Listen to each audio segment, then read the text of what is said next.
Let's go. Hi everyone, welcome to my Mahi Story channel.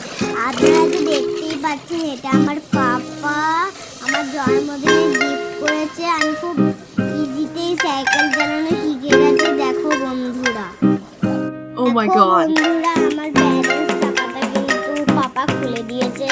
এবার আমি কি করে চালাবো? দেখো বন্ধুরা, আমি কিন্তু একদমই ব্যালেন্স ছাড়া চালাতে পারছি না। আমি খুব চেষ্টা করছি একদমই